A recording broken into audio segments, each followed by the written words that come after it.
Pues bueno, buenas tardes. Como veo que el aforo ya está completo, pues no vamos a esperar más. Empezamos a la hora y ya está. Bueno, como veo mucha gente que estuvo presente ayer en la conferencia de don Fernando Arbizu, bueno, pues esta conferencia de hoy yo creo que es el complemento perfecto. Don Fernando nos habló de las Cortes de 1188, pues hoy don Eduardo Fuentes Ganzo nos va a hablar de las demás Cortes que hubo en la época de Alfonso IX. Entonces, no voy a enrollarme, simplemente voy a presentarles a don Eduardo. Él es doctor en Derecho, en especialidad de Historia del Derecho. Su tesis doctoral fue sobre un tema que yo creo que está muy olvidado injustamente, que es el tema de las hermandades concejiles medievales, que es un tema que a mí personalmente me apasiona. De los siglos XI al XV, en concreto, trató su tesis de las hermandades de los siglos XI al XV. Fue publicada parcialmente bajo el título de la Asociación y Solidaridad en León y Castilla durante la Edad Media, siglos XI-XV. Y bueno, es catedrático de Educación Secundaria por la Consejería de Educación de la Junta de Castilla y León desde 1990. Fue profesor asociado y contratado de la Universidad de León del año 2004 al 2012. Además, ha sido comisario general del 8º centenario de las Cortes de Benavente, de 2001 a 2003, y es autor de una gran cantidad de libros, entre los cuales pues, podemos destacar Las Cortes de Benavente, El siglo de oro de una ciudad leonesa, 1996, Revolución y municipio, tránsito local al liberalismo en Castilla y León, de 1800 a 1900, publicado en el año 2005, Molinos tradicionales del norte de Zamora, del año 1999, o Dinero y moneda en un concejo medieval en el umbral del euro, del año 2002. Como ven, abarca muchos temas y muchas épocas, pero bueno, que está muy especializado también en temas numismáticos y heráldicos, entre otros. Ha sido director y coordinador de Regnum, Corona y Cortes en Benavente, del 8º centenario de las Cortes de Benavente, publicado por el Instituto de Estudios Florian de Ocampo en el año 2002. También el catálogo de la exposición que comisarió con motivo de ese 8º centenario de las Cortes de Benavente, que supongo que nos hablará hoy también bastante de ellas. De las Cortes históricas a los Parlamentos democráticos, Castilla y León, siglos XX-XXI, actas del Congreso Científico. Y bueno, aparte de más de medio centenar de artículos y participación en obras colectivas sobre historia institucional, política, economía, heráldica, numismática, en los que podemos destacar pues del tipo de numismática de la historia medieval, moneda y crédito en el Reino de León, del año 1000 al 1500, en pecunia, breve historia de la moneda de Zamora, del año 612 al 1474, o la circulación foránea del oro en Castilla a principios del siglo XV. Sobre heráldica y cartografía leonesa tiene Imago Legionis, el mapa del Reino de León de Bertius Ondius en 1618, heráldica real e imaginada de León de 1230 a 1350 y luego de historia contemporánea pues la desamortización, ejemplo local sobre el alcance y límites de la Revolución Burguesa de 1800 a 1880, proclamaciones y juras de reyes y constituciones en el siglo XIX, la propaganda institucional del Estado en el ámbito local, afrancesados en el ámbito local de Castilla y del León en 1800 a 1812 y de la Segunda República, de la utopía reformista, la Revolución de Octubre de 1931 a 1934.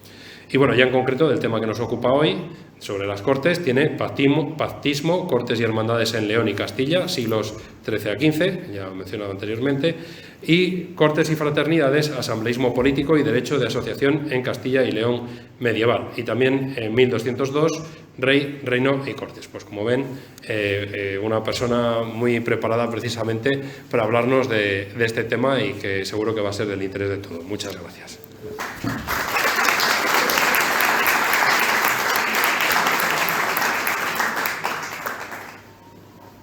Bueno amigos, pues es un placer siempre volver a León desde la zona del territorio sur de León.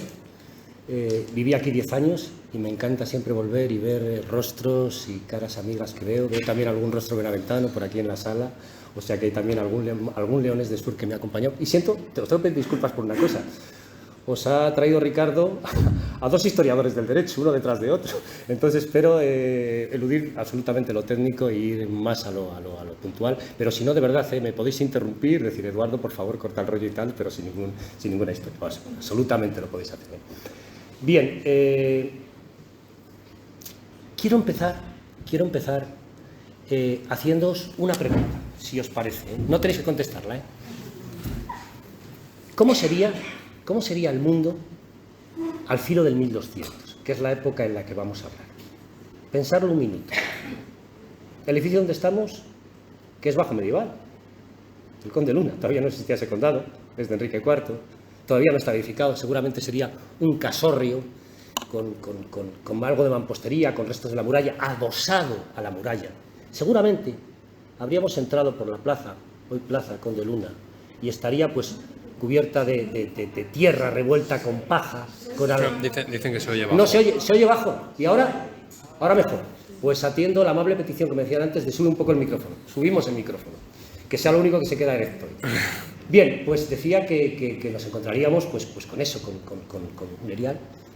El sentido medieval, además, ¿cómo podían ser los miasmas? Es decir, el olor.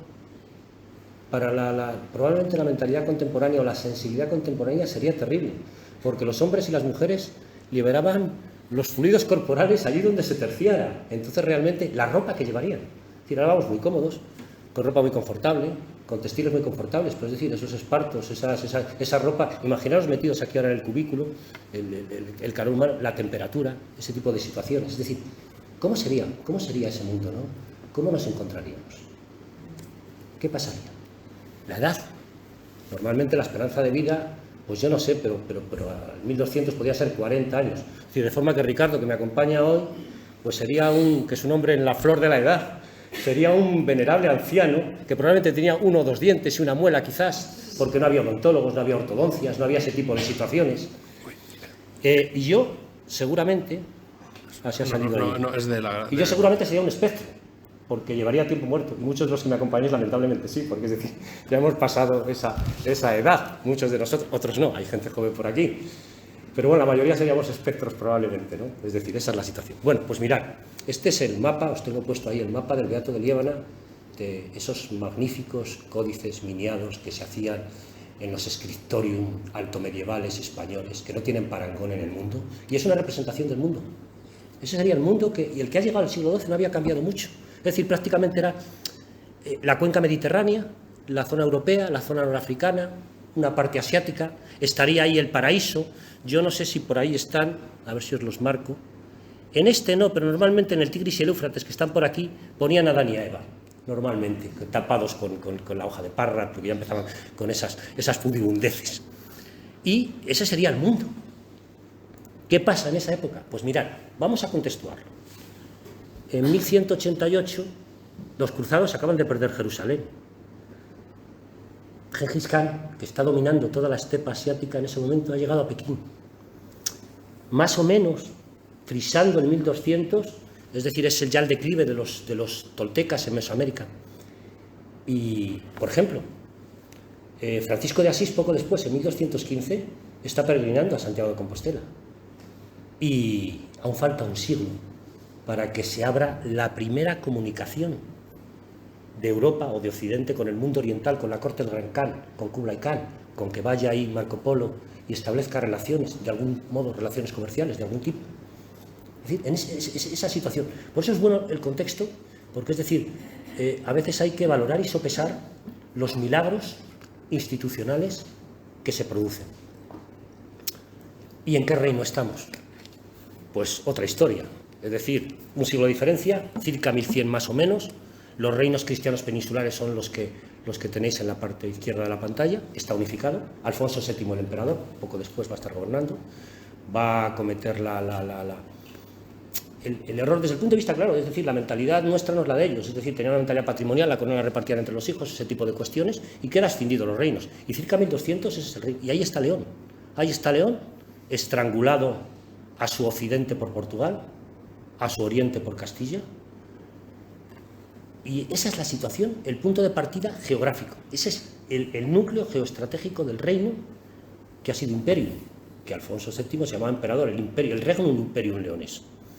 Y esta es todos los personajes que además tienen vinculaciones. Alfonso VII divide el trono, separa el reino de León, desgaja del reino de León, del imperium leonés, desgaja Castilla, se lo da a su hijo mayor, a Sancho III, a Fernando II le da León, ese espacio, ese corredor que hemos visto con todo el macizo galaico a sus espaldas, y a Sancho le sucederá, Sancho muere muy prematuramente, le sucede a Alfonso VIII, Y Alfonso IX, el rey de las Cortes, es el que sucede a Fernando II.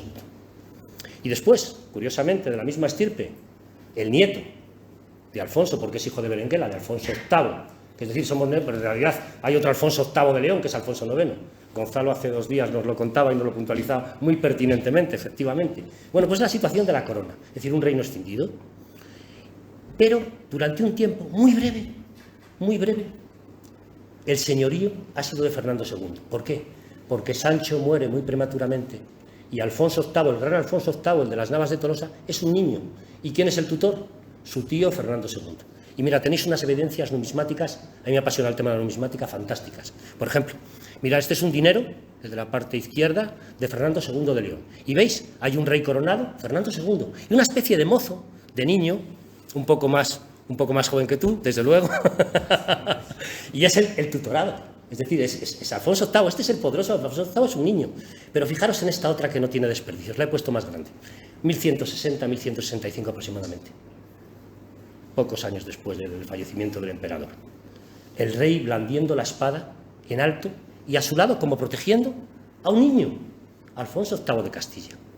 Y además en las propias monedas se ponía, Fernando II ponía Ferdinandus Caput Hispania, ese concepto del mundo hispánico, de ese gran territorio hispánico, heredero del legado godo, heredero de la Hispania romana y tal, sigue persistiendo en el medievo, sigue persistiendo. Y esa es la situación. Lamentablemente esto no se va a prolongar mucho el tiempo. Alfonso VIII se va haciendo mayor, los nobles castellanos se quieren emancipar de León y comienzan las disputas, las guerras, y esa hegemonía leonesa se pierde en ese momento. Triste que el reino matriz, el reino imperial, el reino que lo gesta todo, queda estrangulado y de esa forma, y además con unas apreturas económicas que os voy a contar ahora un poco, porque tiene que ver con el tema de las cortes que vamos a hablar importantes. Además se dan transformaciones sociales muy importantes.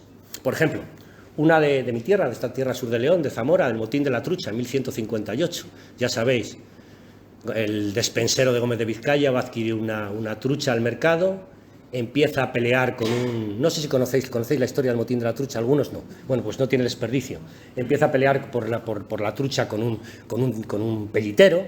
Bueno, hay una versión, dicen unos pelliteros, pero bueno, básicamente la versión más oficial es un pellitero, más decantada. Y en la disputa y tal, pues al final lo de menos es quién se lleva la trucha. Lo demás es que se crea un auténtico casus belli en la sociedad zamorana, hasta el punto de que toda la nobleza zamorana que han afrentado al señor Gómez de Vizcaya se reúne en la iglesia de Santa María en Zamora a juramentarse para ver qué represalias toman con el pueblo. ¿Sabéis lo que hizo el pueblo, este pueblo leonés de entonces? Que era muy bravo. Claro, no me extraña que seguramente, porque yo conozco la historia que cuenta siempre Fernando de Arbizu, con el tema de cómo entraron los burgueses y los ciudadanos a las cortes y tal, las protestas que había, como para no tener protestas. Y entonces encierran en la iglesia de Santa María, el pueblo ni corto ni perezoso, tranca la iglesia, le prende fuego y allí murió abrasado lo más esclarecido de la nobleza zamorana. Fernando II a intervenir. ¿Y qué hago? Expulsa a todo el pueblo, porque esto es el primer caso de Fuenteovejuna en la historia medieval española. Todos aún. ¿A quién ha sido? Hemos sido todos comendador. Al final tuvo que pactar con el pueblo se fue de rositas y el compromiso fue que intervino el Papa y hicieron reedificar la iglesia. Y por eso hay una iglesia en Zamora que se llama Santa María la Nueva, porque fue la que reedificaron por orden de Fernando II para desfacer el agravio. Rebeliones en Sagún contra la autoridad, el poderoso monasterio de Sagún, uno de los señoríos más importantes de todo el Reino de León, como bien sabe Ricardo, el pueblo enfrentado con él. Rebeliones en Santiago de Compostela, nada más y nada menos que la joya heráldica, la joya de prestigio del reino, Santiago de Compostela, la tumba del apóstol, que está empezando a crear un flujo increíble de peregrinación de toda la cristiandad hacia ese punto remoto en los confines del occidente peninsular, y las germanidades en Lugo. O, por ejemplo, los temas religiosos, la herejía valdense, lo de Pedro Aldo, hacia 1180. Es muy gracioso, pero si cogéis y leéis polígrafo que ya está muy olvidado, que es Menéndez Pelayo, en la historia de los heterodoxos españoles, cuando habla de... Y la herejía valdense, ese lenguaje un poco engolado, retórico del 19, y dice, una secta comunista en el León del siglo XII. Pues efectivamente, es decir, imaginaros como para no entrar a las Cortes, como para que esa intuición genial que tuvo Fernando de Arbizu cuando dijo, es que empezaría a protestar la gente, dijo el rey, que pasen, como para no pasar. Menudas se las gastaban la gente del pueblo de los leoneses de entonces. Es decir, afrentados, pero mucho menos que en otros territorios. Y eso va a hacer avanzar las instituciones, sin duda. Bien, y además ese reino que se ve estrangulado, que se ve con guerras continuas, incluso con Castilla, ocasionalmente también con Asturias, porque va ampliando la reconquista, aquí la expansión territorial es increíble en ese momento, lo veremos, pues tiene un momento de esplendor. Fijaros hasta qué punto, por esas épocas. El pórtico que ya hace un par de años o 3, si alguien no ha ido, por favor irlo a ver, porque es que el rescate de la policromía que se ha hecho del pórtico de Santiago es magnífico, obra de la época. Es decir, ese protogótico, esa transición del románico al gótico, ese naturalismo pero casado con ese hieratismo, esa gestualidad, esos personajes, esa expresividad que tienen tan increíble, pues esto se está haciendo en el Reino de León, una de las joyas del Reino de León. La Colegiata de Toro, ese románico tardío de transición, esas cúpulas gallonadas, que no tiene además parangón en el mundo, que es casi parece una mistura bizantina de las catedrales de Zamora, de la Colegiata de Toro. Santa María de Azuaga, os tengo ahí de Benavente. El monasterio de Moreruela, el Císter. Es la época en que el Císter penetra en todos los territorios, especialmente en León. Sant Tirso de Sagún, los mudéjares. Es decir, una cantidad, una confluencia de estilos artísticos tremendos, increíbles, impensables. Y luego, hablábamos antes del mapamundi, de los códices miniados, la Biblia románica de San Isidoro de ese momento. Hay alguna imagen con la que ilustro esta conferencia también. El Liber Testamentorum de la Catedral de Oviedo. El Códice de Santo Martino, aquí. Todo eso, en ese momento, en esos años finales, desde 1188, que os comentaba ayer Fernando, a 1200, ese quicio, ese despuntar del siglo, todo eso se está viviendo, se está produciendo en León. Y luego, bueno, esto lo ha estudiado muy bien otro León de Pro, que es Luis Grau, el director de nuestro museo, que bueno, el tema de la cerámica de esmaltes, de toda esta artesanía, esta manufactura de los esmaltes de taller de Limoges, que además se dan tan en León y se dan muy bien. Estas son piezas leonesas, están en nuestro museo, están en el Museo de León. Y además es curioso porque en 1230, cuando Castilla fagotice, degluta a León, se va a perder y se va a imponer un estilo burgalés, es decir, tenía un estilo propio. Este es el esplendor artístico, cultural, social, la pujanza social. Y luego, finalmente, ya hemos aludido a ello, empezando con el Pórtico de la Gloria, el Camino de Santiago. Ahí os he sacado un mapa de las confluencias en el noroeste peninsular. Era la gran arteria de Europa. Y Fernando II y Alfonso IX, los últimos reyes leoneses, son tremendamente astutos en este tema. Ven el impacto propagandístico impagable que tiene y se crea la figura, además del romero y del palmero, del que va a Roma y el que va a Jerusalén, del peregrino que va a Santiago. Y en esta época vamos hasta el punto de que Fernando II muere en Benavente, en mi pueblo, muere en Benavente, pero es que viene de peregrinación de Santiago y llega exhausto, agotado, y rinde sus últimos días a su amada perla del reino, porque crea un poco el punto geoestratégico central. Y Alfonso IX muere en Sarriá, ¿haciendo qué? Peregrinando precisamente a Santiago de Compostela. Ya os contaba, Francisco de Asís 15 años antes lo está haciendo, Emery Picot, es decir, personajes lo más esclarecido, lo más notorio de los señoríos de la entonces República Cristiana, empiezan a confluir ahí. Eso además da una vitalidad, un movimiento, es decir, en tiempos estancos que la gente apenas se mueve, es decir, esa permeación de gentes, de culturas, de historia. Claro, ¿cómo no van a producirse innovaciones en León? Efectivamente. Y llegamos a las Cortes. ¿Hablamos de esplendor? Pues claro, y todo este esplendor que hablamos, cultural, social, histórico, pues va a dar un esplendor político. ¿Qué pasa con las instituciones? Pues que existe una cosa, hubo mucho debate en esto, los juristas en esto hemos tenido mucho debate, cómo nacen las Cortes, el tema de la curia. Fundamentalmente, el rey, que era primus inter pares, pero que tenía el señorío, básicamente justicia, llantar y moneda, que son las tres cosas que pertenecen el señorío al rey, básicamente las tenía, se auxiliaba de los magnates. Los magnates entonces no penséis en los nobles actuales. O sea, más de la mitad de los magnates eran eclesiásticos, eran señores de Mitra, poderosísimos abades como el de Moreruela que veíamos antes, o el de Sagún, poderosísimos obispos y arzobispos como Santiago, que lo que ha hecho Santiago fue trasladar la sede visigótica emeritense. Por eso hay un problema cuando precisamente Alfonso IX conquista Mérida, también a finales del reinado.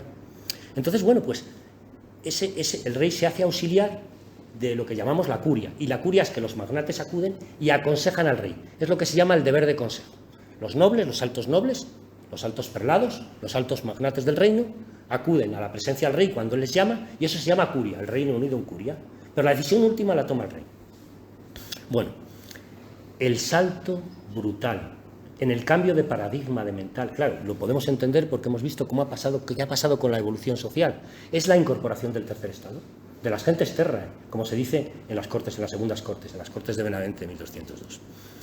Y esa incorporación, eso que Fernando seguramente os diría ayer muy gráficamente, porque es muy gracioso, yo le presencié en alguna conferencia y tal, decía tal, pasad, les dice el joven rey adolescente y tal, y la gente entra, bueno, pues eso se hace y es lo que cambia la curia regia, que tenía solo deber de consejo, según la vieja doctrina institucionalista. Tomás y Valiente, mi maestro de Historia del Derecho, en su momento vilmente asesinado por salvajes y facinerosos, pues bueno, ese hombre, pues por ejemplo, tenía la teoría, yo discrepé con ellos, es decir, en la época de tránsito de la historia del derecho, pero tenía la teoría del deber de consejo.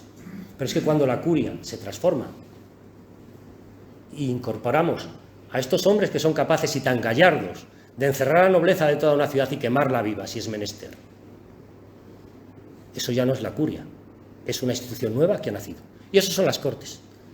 Y eso es precisamente lo que estamos celebrando estos días, con un montón de actos y de historias, en las que muchos de vosotros, los que estáis aquí, tenéis mucho protagonismo, porque sois muy activos colaborando en empresa, muy activos haciendo cosas, muy activos programando actividades, pues es lo que hace que surjan las cortes, estas cortes, que son estamentales, es decir, no hay que pensar en paradigmas extraños, es decir, son las cortes un poco ampliadas que ha entrado el tercer estado.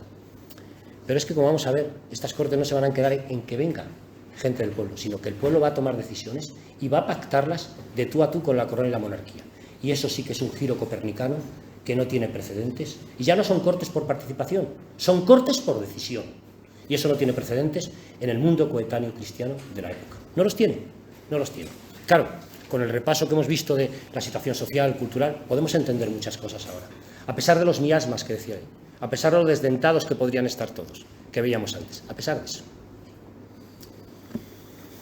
Bien, pues bueno, ese es el origen de las Cortes. Es que me he separado para beber agua, ¿se me oye ahora mejor? ¿Se oye mal? Caramba, pues acerco el micrófono, hay un problema de... Acercando el micrófono mucho más. Lo oigo hasta yo, me oigo hasta yo, caramba. Bueno, pues oye, disculpadme y decidlo. Vale, se me oye bien ahora, ¿no? Perfecto. Bien, pues no sé si se ha perdido algo importante de lo que había dicho antes. Lo último que había dicho. Bueno, lo último que había dicho era la incorporación del tercer estado, que los hombres del pueblo entran, estos hombres que decía yo, que habían sido tan gallardos, que habían sido capaces de quemar viva a toda la nobleza de una ciudad, encerrada en una iglesia, pues estos hombres se incorporan. Y eso es el nacimiento de las Cortes. La curia deja el deber de consejo y aparecen los ciudadanos. Pero es que además, en las Cortes que vamos a ver, no solo participan, toman decisiones y pactan de tú a tú con la corona, de tú a tú con Alfonso IX. Y vamos a verlo. Bien, en su momento, lo que os decía es el debate, pero esto es un tema muy técnico que, mira, me lo voy a saltar con vuestro permiso, voy al meollo más sustantivo. Bien, esto sí merece la pena, pero un minuto, dedicarle unos segundos. En su momento hice un estudio cuando hice el tema del pactismo y compilé todas las decisiones que se tomaban en Cortes y las que surgían por presiones de las hermandades. Y si os fijáis, por ejemplo, hay ciertos temas, por ejemplo, cuando hay minoridades de reyes, en las Cortes luego ya unificadas, del reino que ha deglutido a León, del reino de León y Castilla, bueno, pues casi la mitad de los acuerdos son pactados. En cambio, cuando eran privilegios, esta parte pequeñita, pues era muy poco, era dádivas que hacía el rey, pero cuando había franquicias concejiles, pues era la mitad más o menos. Pero vamos, amigo, cuando era tema de impuestos, de maravedís de entonces, pues prácticamente todo el contenido pactado. Mirad, cuando yo analicé los pactos estamentales en las Cortes, hablaba de tres tipos de pactos. pactum legis, o pacto de ley, pactum regis, o pacto con el rey, y dos tipos de pactum regis. El pacto con el regis de coronar al rey y el pacto con el rey de deponerlo, porque fuimos tan avanzados que mucho después, pero resultado de esto, en el siglo XIV y XV éramos capaces de deponer a reyes en las propias cortes. Pienses el tema de Pedro I con la bastardía de Enrique II en el siglo XIV, pienses en el tema del siglo XV, de la disputa entre Isabel de Castilla y León, o de León y Castilla con Enrique IV, se depone al rey. Es decir, en las propias cortes pactan impuestos. El rey de alguna forma jura lo que sería el equivalente a la jura de la Constitución. Nosotros hemos visto hace poco, ha habido un relevo en la corona en España, por fin el rey, decía muy acertadamente, lo leía, me gustó mucho y me gustaría conocerle personalmente al periodista porque me gustó mucho el título que hacía la crónica, decía el rey en el norte. Porque ya sabéis nosotros que para los madrileños, nosotros somos norteños, pero muy norteños, es decir, la gente de León es muy norteña, entonces el rey estuvo en el norte ayer, por fin el rey vino al norte, refrendando Juego de Tronos.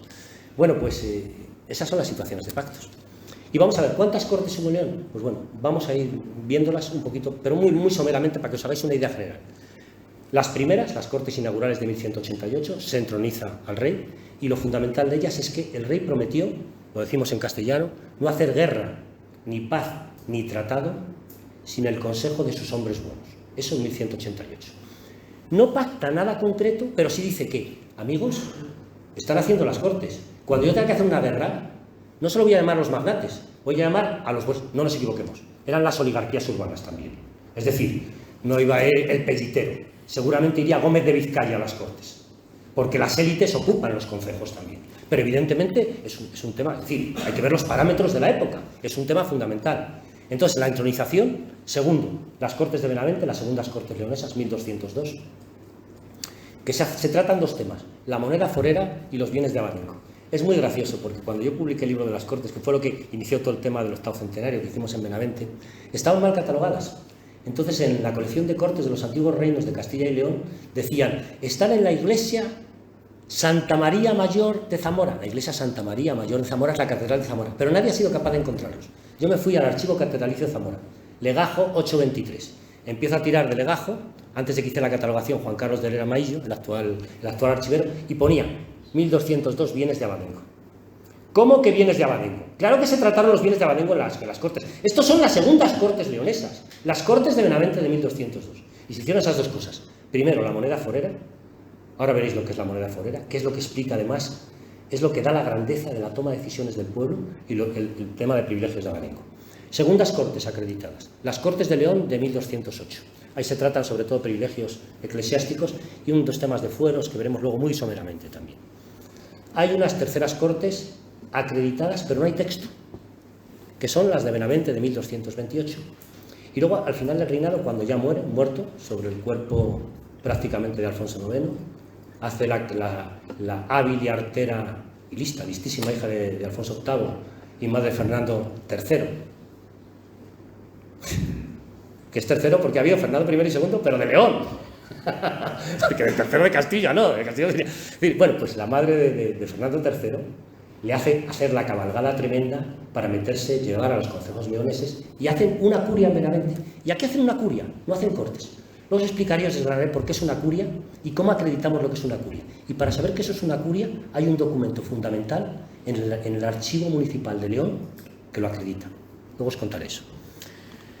Y aparte de eso hay alguna cosa más. Vamos a irlas viendo muy rápidamente. Primero, el origen de las Cortes de Benavente. Mirad, esa cosita que os tengo puesta ahí es una moneda de vellón. La moneda usual en la época, un dinero de vellón. Eso es lo que manejaba el pueblo.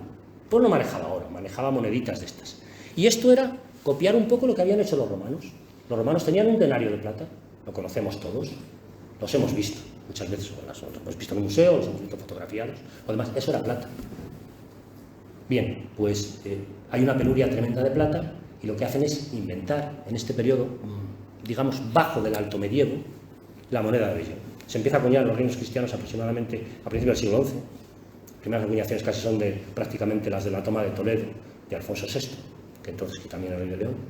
¿Y qué hace el rey? El rey, cuando está apurado, lo que hace es que el vellón es una liga muy pobre de plata, muy poquita plata y muchísimo cobre. Entonces hace como hacen los bancos ahora. Necesitan dinero, se endeudan. ¿Cómo? Dan a la máquina de hacer billetes.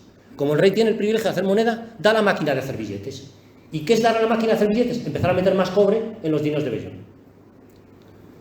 Pero el pueblo, este pueblo gallardo y listo, que ha tenido la osadía de decir al rey Alfonso IX, oye, que queremos entrar, que queremos protestar. Y este pueblo gallardo y brioso, que se da cuenta que se crean pues, situaciones tremendas.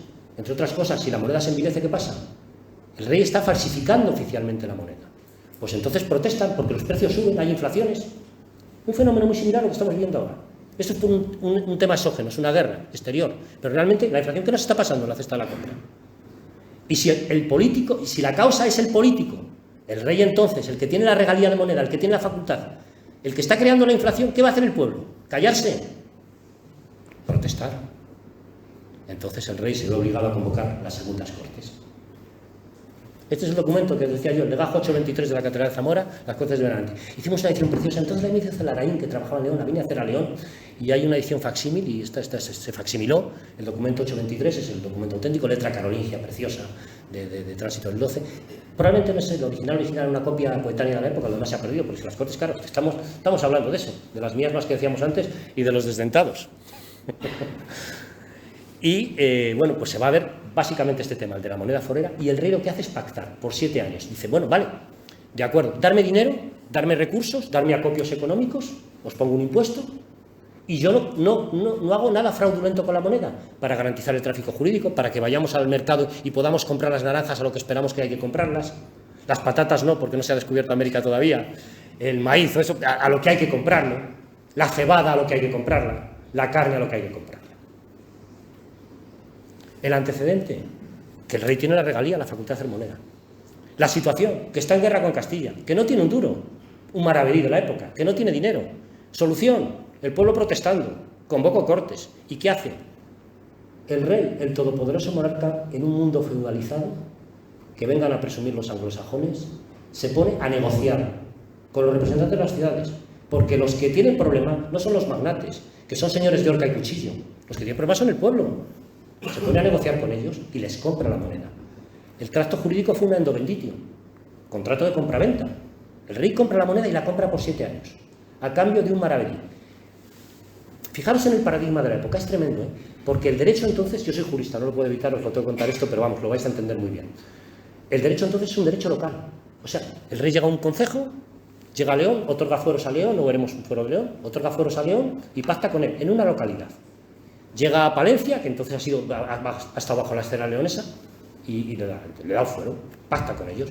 Funda a la Puebla de Benavente y le da un fuero. Siero en Asturias, le da un fuero. Pues por primera vez el rey pacta todo esto, y además lo hace y las Cortes, el documento de las Cortes lo dice de un modo muy bonito y muy poético.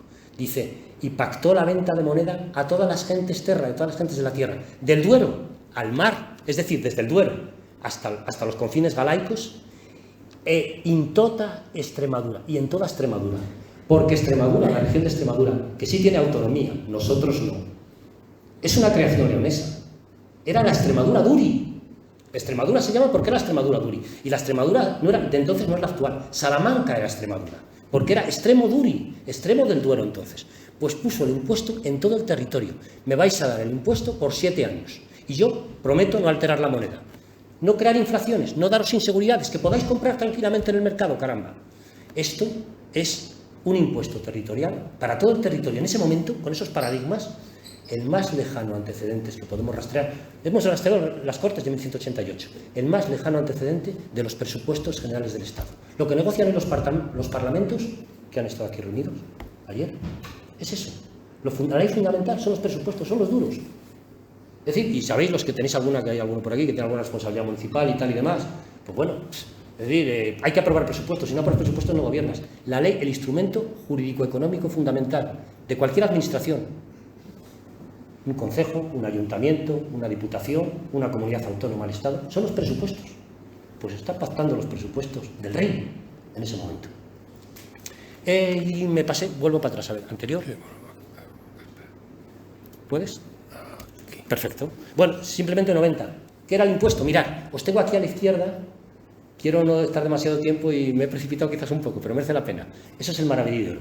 Mirad, además, sobre el puente de Salamanca, acuñado en Salamanca de Alfonso IX. Era un maravedí de oro. El maravedí terminó siendo una moneda corrupta por estas cosas que hacían los reyes de falsificar su propia moneda.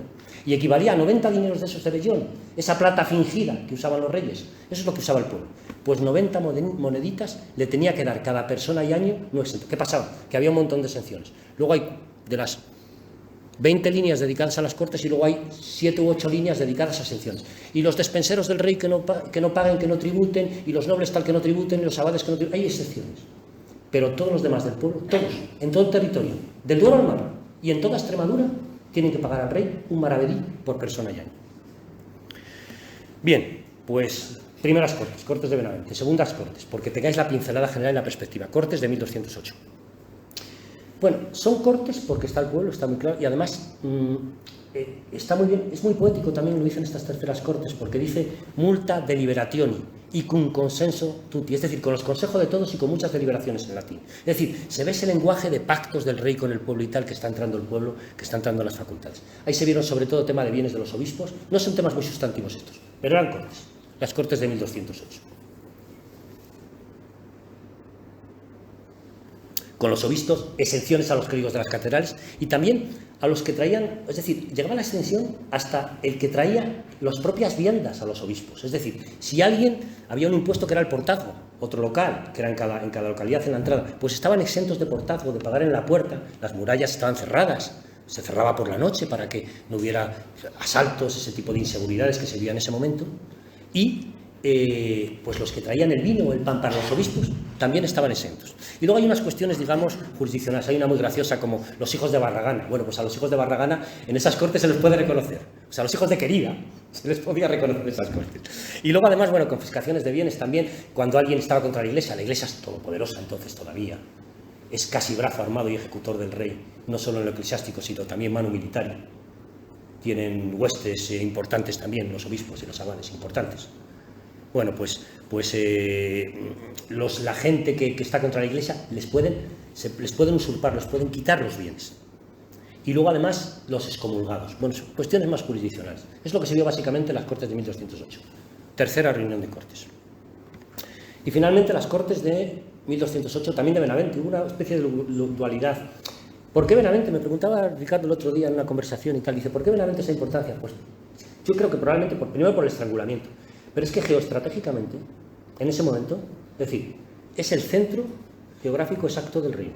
300 kilómetros al norte. Es decir, ya sabéis que la legua, 5 kilómetros y medio, aproximadamente unas 100 leguas hacia el norte, o 80 y tantas, 90 parsetas hacia el norte, llegas a Mondoñedo, por cierto, territorio leonés, el episcopado más antiguo de España, y llegas hasta la punta de Estaca de Bares, y 300 kilómetros al sur. Las otras 80-90 leguas al sur, llegas a Mérida y Badajoz, que acaba de conquistar el rey, que está conquistando. Es el centro geoestratégico exacto del reino. Y quizás por esa sea la razón, aparte, bueno, el estrangulamiento que se da y demás.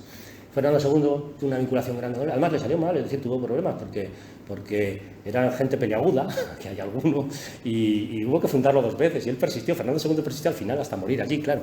Bueno, pues estas cortes sabemos que existen, pero no hay evidencia textual.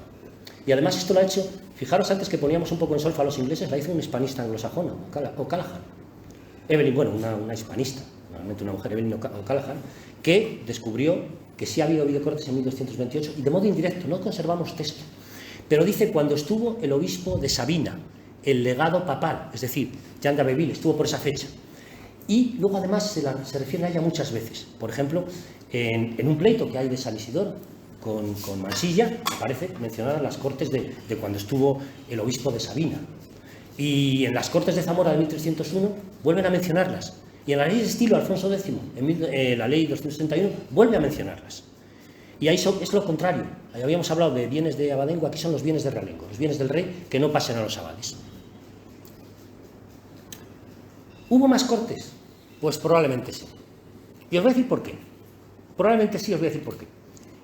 Hemos dicho que el impuesto de moneda forera era cada 7 años. La especie de presupuestos generales del reino entonces. Fijaros, pensadlo un poco.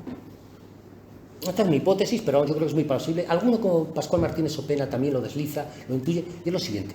Vamos a ver, si yo encuentro un chollo para financiarme de cada 7 años, mis pecheros vienen y les meto miedo de que voy a corromper la moneda y tal, y que me paguen el impuesto de moneda forera, ¿Por qué no lo hago cada 7 años con Cortes? 1202 empieza la moneda forera, 1208, prácticamente 7 años, marzo a diciembre, 7 años, 1208, acreditadas Cortes. 1228 tenemos acreditadas Cortes, aunque no documentadas. Después de 1208, 1215, 7 años. Después de 1215, más o menos, 1221-22, 7 años. 1221-22, 1228, las que tenemos acreditadas. Muy probablemente se han perdido en la época de... Pero seguramente, yo he repasado mucho y quizás se podría encontrar algún documento. Quien tiene la mejor colección documental de la época de Fernando II y Alfonso IX fue un investigador ya muerto, que fue además en la época franquista, pero fue increíble lo que hizo, que fue Julio González. La regesta de Fernando II es magnífica, reinado y diplomas de Fernando III también, y los documentos de Alfonso IX también, muy exhaustiva, no se ha mejorado, es decir, es el top científico en recopilación documental, no se ha mejorado todavía, y la regesta de Fernando II es del año 44. Y yo he rastreado muchas veces, habría que hacer nuevos rastreos, pero yo manejo esa hipótesis y os lo transmito. Hubo unas posibles Cortes. Me parece plausible, ahí lo dejo. Bien, y llegamos al último, a la Concordia de Benavente de 1230. Ahí tenéis el sepulcro de Alfonso IX en la Catedral de Santiago de Compostela, si acercamos. Y esto es una tabla que tenemos los benaventeros, la queremos mucho, porque es la tabla de José Carlos Guerra, un artista local que es un auténtico icono para nosotros, la ciudad todavía vive. Y además de eso hay una pequeña anécdota, porque se la encargó a la corporación en su momento, pero no terminaron de pagar. Entonces hay una serie de personajes que dijo, bueno, como no hemos terminado de pagar, pues ahí con los escudos hay 2 o 3 que no tienen piernas. Digo, yo no termino la tabla. Y preside la sala de la Casa de Cultura de la Encomienda, que es, digamos, el sitio más solemne, como aquí ahora está, de celebraciones culturales y demás. Y ahí está precisamente la unificación. Fernando III, con la reina Berenguela, la astutísima, sagaz, hija de Alfonso VIII, esposa separada por tema papal. Claro, ya hemos visto los parentescos al principio. Es decir, es que es prima, carnal, y claro, es nieta de Alfonso VII el emperador, es nieta y es nieto el marido, es decir, un lío tremendo, vamos, con el tema ese, pues bueno, no hay dispensa papal y genera un conflicto tremendo. Bueno, pues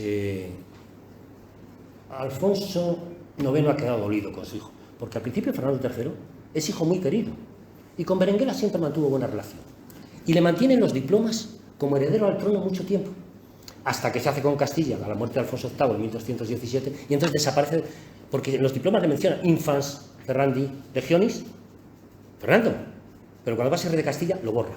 Y hace testamento a favor de las infantas, tiene un segundo matrimonio, ya sabéis, quizás eso lo comentó ayer Fernando, ¿no?, con Teresa de Portugal, y las nombra herederas a 2 hijas que eran muy beatonas, Sancha y Aldonza, o Sancha y Dulce. Bueno, pues se hace una especie de curia binacional en Benavente. Ahora os diré por qué. Porque lo que conservamos de aquel 11 de diciembre de 1230 es solo el pacto, digamos la concordia.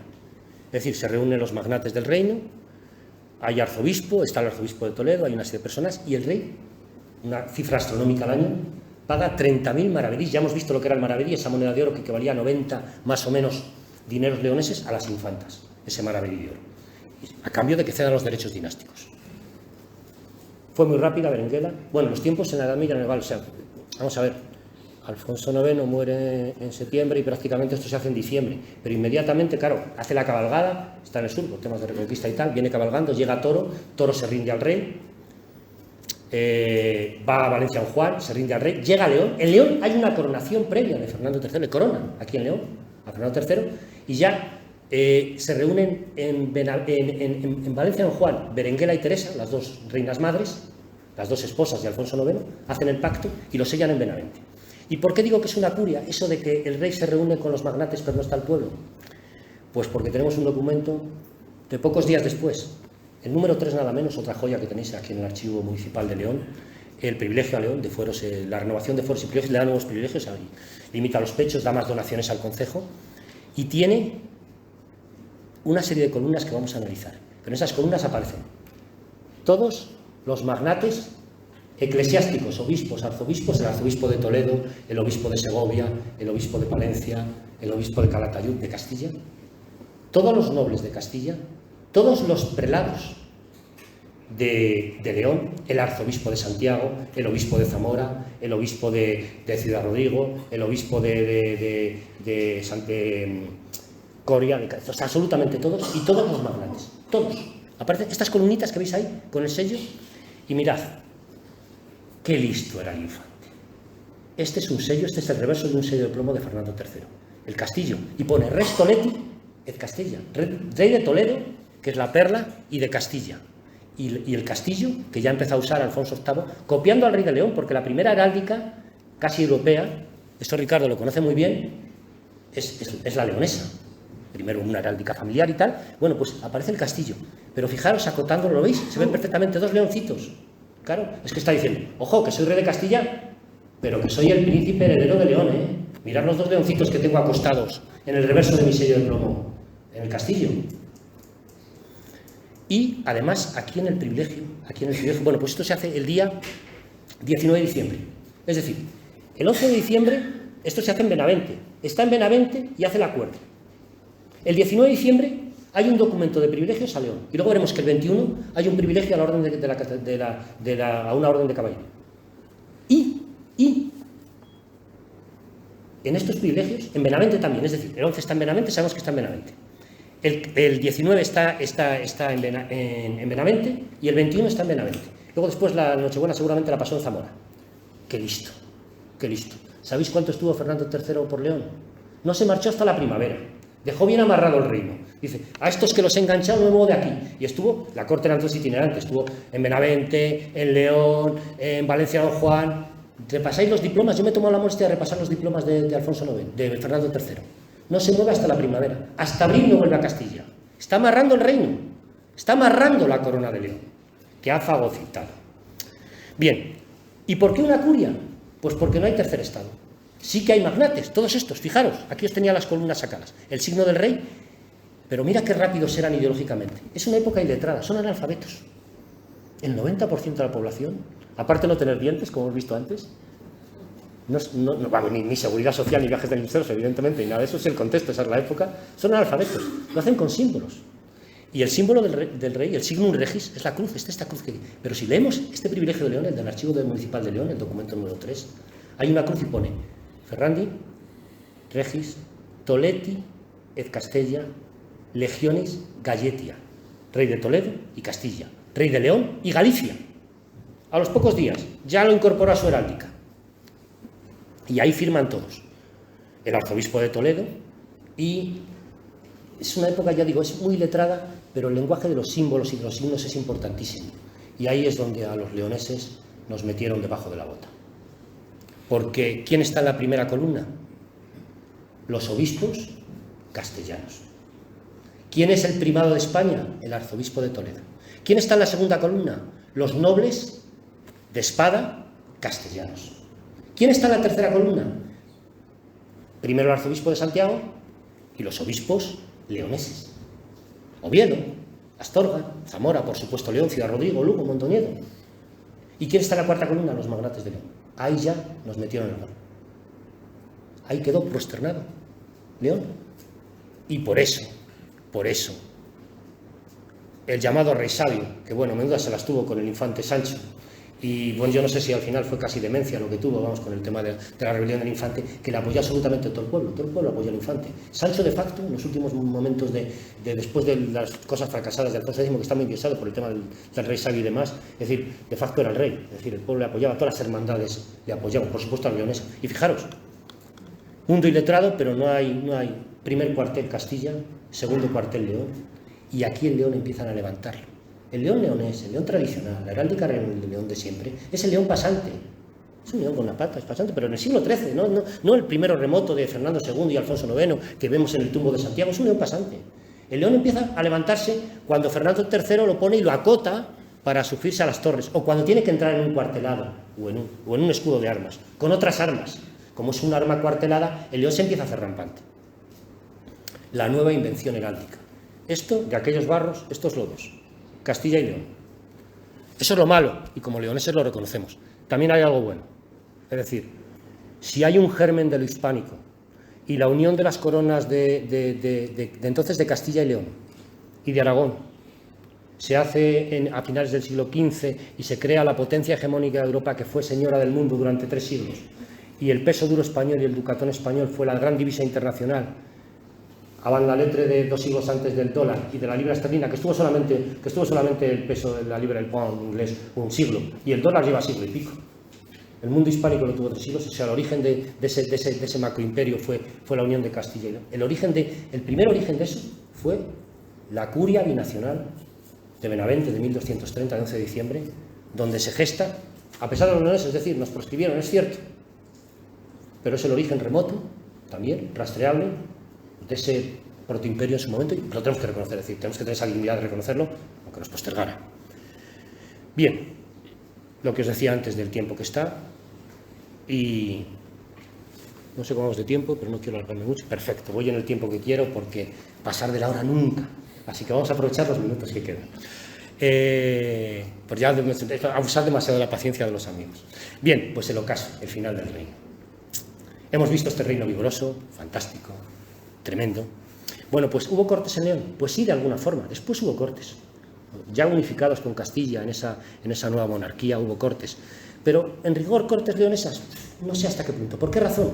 Porque se convocaban cortes y seguramente, ahora veremos por qué, porque voy a contaros otra cosa que es muy querida, el tema de las hermandades, pues se reunían los personeros de León juntos. Entonces se sabe que en Valladolid, en 1393 y en 1399 se reúnen. ¿Por qué?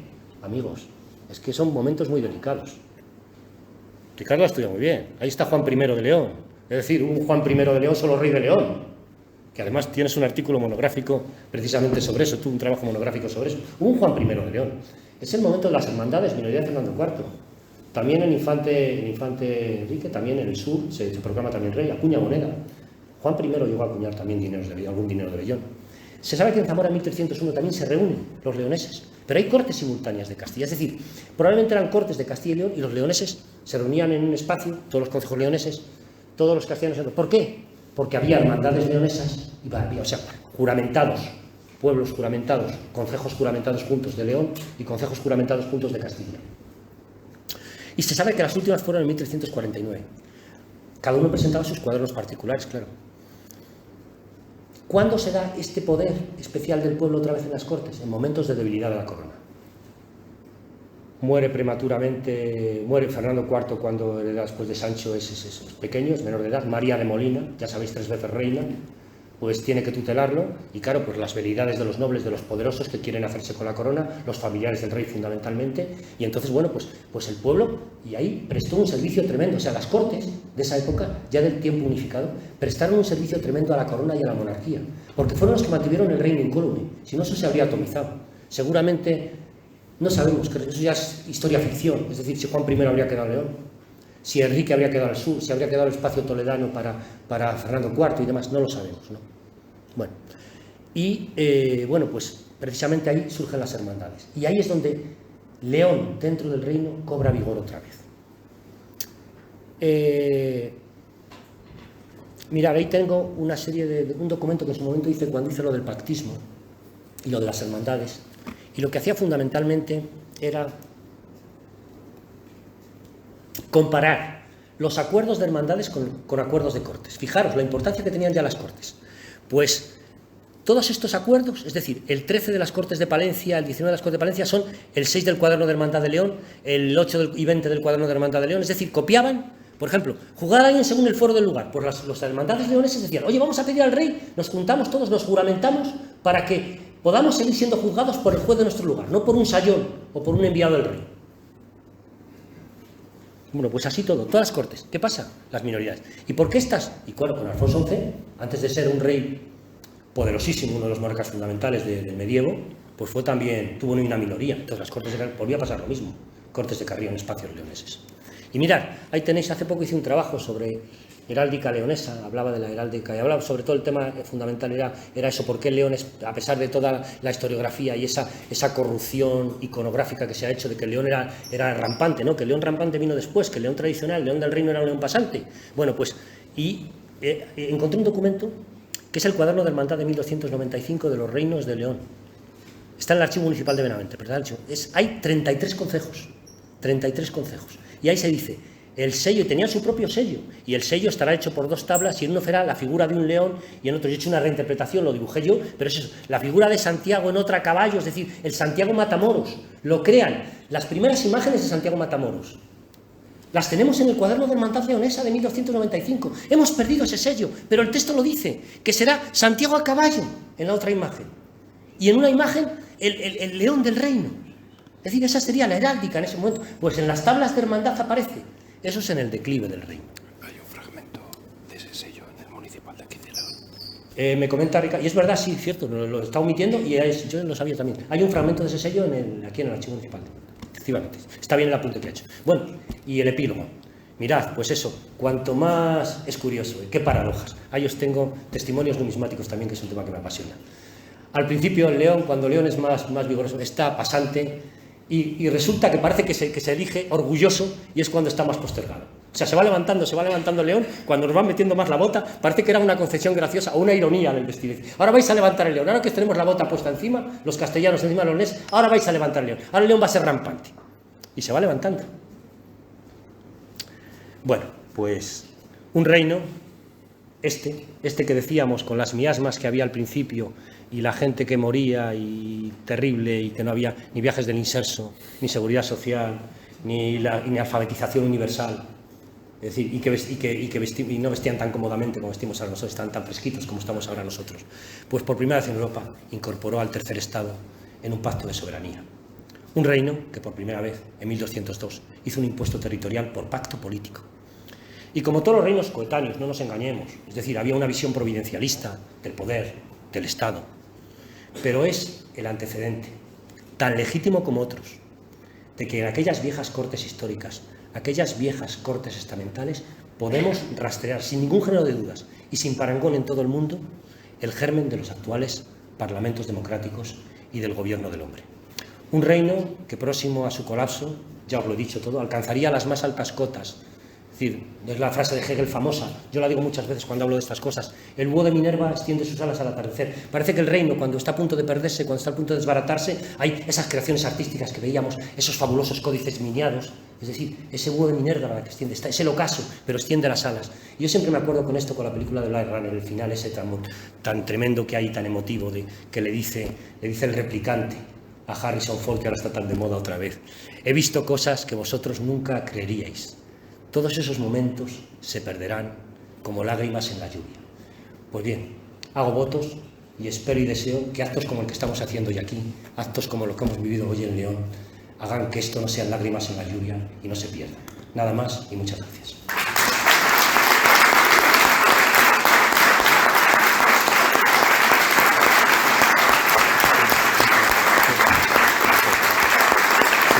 Yo creo que algo de tiempo para preguntas, ¿no?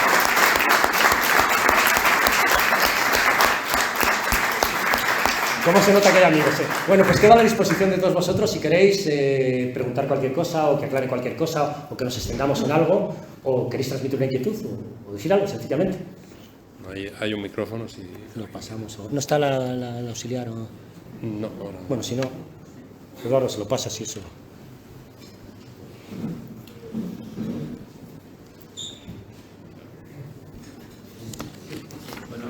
Gonzalo, pásale el micrófono. Muchísimas gracias por la información. Muchas gracias a usted. Ha sido muy ameno. Muchas gracias, muy amable. Muy amable, muchas gracias. Hasta luego, adiós. Sí. No, hay un botón, pero no Se pulsa el botón, no sé si está... No es abajo del todo. Toca, golpea. Sí, ahora, sí. Yo quería saber qué diferencia había entre los Cortes Generales de 1188 y el Parlamento islandés. Si es cierto que la diferencia que viene en la Wikipedia, que dice que el Parlamento islandés era más o menos como la curia regia, pero realmente no entró el Consejo mucho más tarde, o si eso viene equivocado. Buena pregunta. Yo no soy especialista en derecho internacional histórico comparado, pero bueno, algo sí que conozco porque bueno, en las sagas yo estudié bastante derecho germánico cuando hice mi tesis doctoral, porque manejaba fundamentalmente a Hirke y demás, y no lo conozco en profundidad, pero vamos, es una situación muy parecida a toda la nórdica y anglosajona, diametralmente opuesta a la nuestra. Y hay una serie, es verdad que hay una especie de curias, es decir, eso que decía mi maestro, Tomás y Valiente, de que la gente acude a la coria del rey, los magnates, por el deber de consejo, el que tomaba la decisión última es el rey. Y ahí lo que son magnates. Nadie puede documentar ni acreditar. Eso lo hizo muy bien Rogelio en su momento. Y eso, es decir, no tiene discusión. Nadie puede documentar ni acreditar la presencia de tercer estado en ese momento y en esa época. Pero es que además, con la Carta Magna, que la conozco bastante mejor, porque me tomé la primera vez, es más, la primera vez que yo fui al British, en Londres, Me compré un ejemplar precioso, es que los anglosajones venden muy bien. ¿Cómo han forjado la leyenda negra? Pero qué tíos, qué listos son. Es decir, es como por ejemplo los españoles con el imperio, con los holandeses. Qué hábiles, pues nosotros hacíamos gruesos tratados desde la escuela de Salamanca y tal, y no, ellos hacían 4 dibujitos, y ¿cómo lo vendían? Pues igual, hicieron muy bien la publicidad. Entonces han hecho muy bien la propaganda. Los nórdicos con el estado del bienestar, y los anglosajones con el tema del nacimiento de verdad, que yo cuando publiqué las Cortes de Oriente en 1996 me releí entera la Carta Magna, trabajé con varias monografías de la Carta Magna, y ahí lo que hay son seres constables, es decir, magnates, señores de horca y cuchillo, que pactan con el rey, pero son eso, es decir, es Juego de Tronos. ¿Habéis visto al pueblo en Juego de Tronos? Es que es Juego de Tronos, claro, pues es que es un producto anglosajón, es decir, ni se les ocurre que el pueblo pueda estar, que no puede, que no, que es que no es el tema. No soy especialista, ya lo digo, pero vamos, no sé si te sirve esta aproximación, porque no conozco especialmente el finlandés, algo he leído por Hirke, por el no sé, Serref, pero vamos, el anglosajón sí lo conozco y desde luego, vamos, no. La acreditación inequívoca, insisto, es decir, hemos hecho no hace demasiado tiempo un monumento en León a Alfonso IX, pero hay a veces gente que no es de estirpe regia, como Rogerio, que sí lo merece ya, Sí, totalmente de acuerdo. Sí, por allí, de acuerdo. Bueno, perdona, Gonzalo. Sí.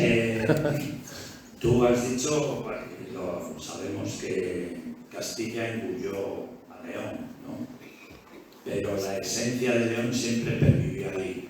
Y yo lo deduzco porque Isabel, la católica, cuando hace el escudo con su esposo, el escudo de los Reyes Católicos, pienso yo que podía haber puesto un castillo y se acabó, ¿no? Pero ella incluyó un león. O sea, quiero decir que subterráneamente siempre estaba el espíritu leonés ahí. Igual que su marido pues puso Aragón y Sicilia, ¿no? Pero ella incluyó el león. Ella era castellana y Castilla, la corona de Castilla, pero no dejó de incluir el león. Y para mí eso tiene una lectura histórica, ¿no? Quiero que me digas vamos a ver, sí, coincido contigo, Gonzalo, la apreciación está muy bien, pero voy a ir más lejos incluso, voy a ir más lejos que tú todavía.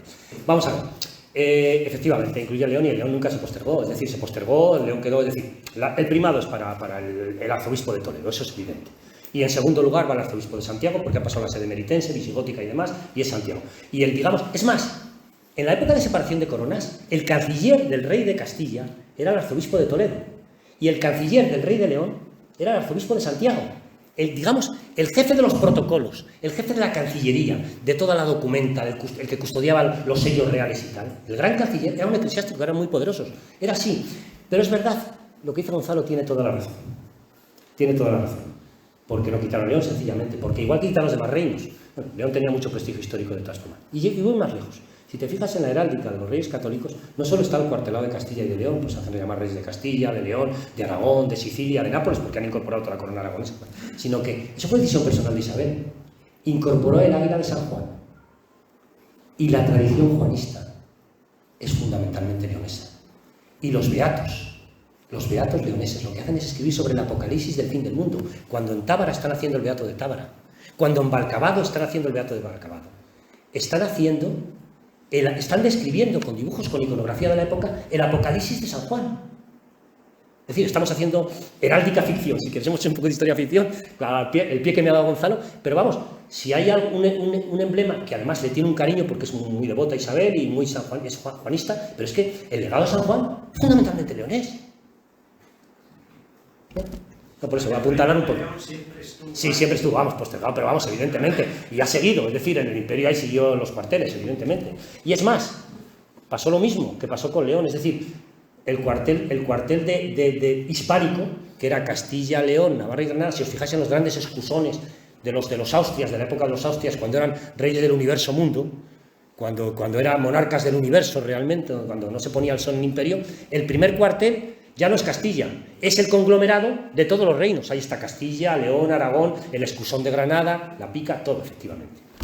Bueno, está bien el apunte de heráldica ficción. Incluso Dime. en Austria se cambió y se puso primero León que Castilla.